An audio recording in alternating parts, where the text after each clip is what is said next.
তাহলে প্রথমে তোমার পূর্ণ সংখ্যার কাজ করতে হবে। পূর্ণ সংখ্যা, পূর্ণ সংখ্যাটা কি দেওয়া আছে? 25 দেওয়া আছে।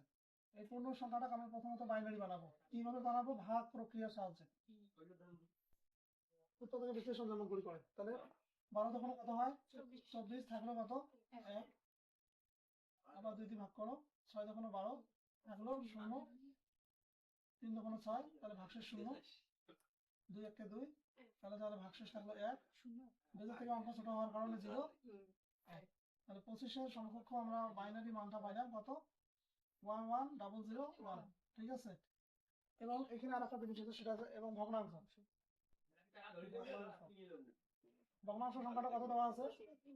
এই যে 2.2 4 2 5।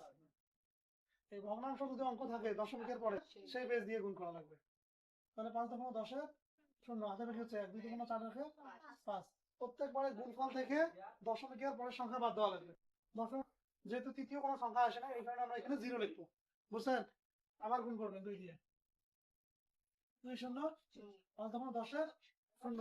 এই একটা এইখানে লেখা লাগবে, কারণ দশমিকের পরের সংখ্যা দুইটা আছে, দুইটি সংখ্যা আমরা এখানে বাদ দিছি। এরপরে যদি আমরা গুণ করি আবারও 2 দিয়ে, কি হবে? 2 শূন্য শূন্য 2 শূন্য শূন্য, মানে এক দশমিক, তারপরে লিখলাম 0, তারপরে 1, তারপরে 0। তাহলে টোটাল অঙ্কটার অ্যান্সার হবে যে 25.25। এই সংখ্যা, এটা হয়ে অ্যান্সার। দেখি না পূর্ণ সংখ্যা, পূর্ণ সংখ্যা রূপান্তর করি যদি, তাহলে 8 দ্বারা ভাগ করতে হবে।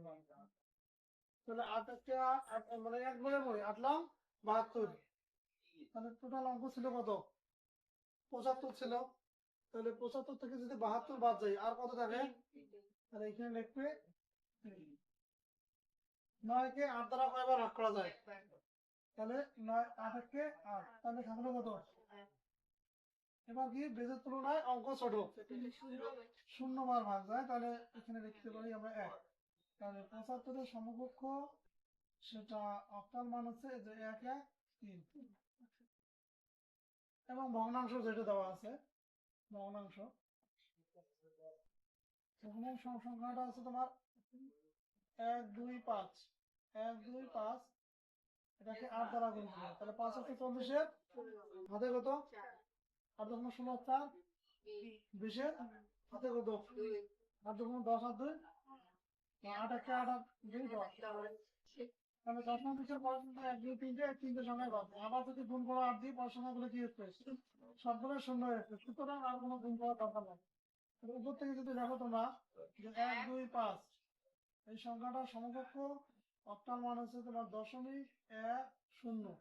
0 দিলেও হবে, ওটা না দিলেও হবে। ঠিক আছে। তাহলে আমরা এখন দেখতে পারি যে 75.125, এই সংখ্যাটার সমকক্ষ অক্টাল মান হলো 113.10।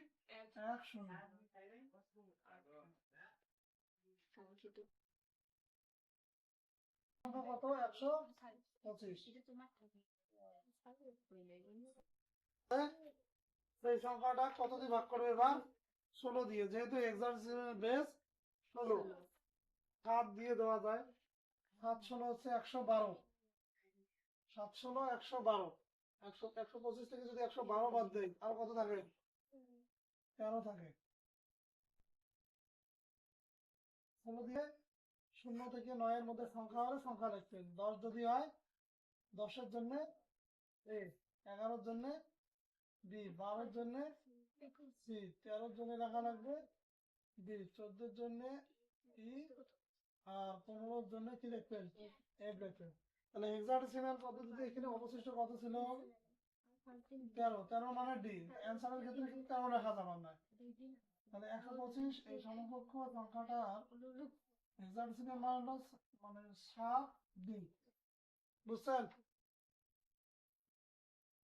মানে স্যার 9 পার হলে ওটা লেখা যাবে। হ্যাঁ, 9 পার হলে 10, যখন 10 অবশিষ্ট থাকবে তার জন্য এ, 11-এর জন্য বি, 12-এর জন্য সি, 13-এর জন্য ডি, 14-এর জন্য ই, আর 15-এর জন্য ই, এফ লিখবেন। এটা হচ্ছে হেক্সাডেসিমাল পদ্ধতি। এবং ভগ্নাংশ যে মানটা দেওয়া আছে, ভগ্নাংশ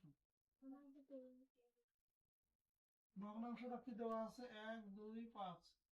এখানে 16 দিয়ে গুণ করবেন। গুণ করবেন কিভাবে? ক্যালকুলেটর যদি থাকে তাহলে ডাইরেক্ট ক্যালকুলেটর করবেন। আর এখানে কিভাবে গুণ করে তাহলে 5 6 30 শূন্য হাতে বেশি কত? 3 3। তাহলে হচ্ছে 6.12 3 15 5 হাতে বেশি হচ্ছে 1। তাহলে 6 1 6 রাখে 7 শূন্য 5 1 5 2 1 2 1 1 1। তাহলে সংখ্যাগুলো যোগ করো 0 0 2। বুঝছেন? হ্যাঁ তাহলে এখানে দশমিকের পরের সংখ্যা কয়টা করে আছে?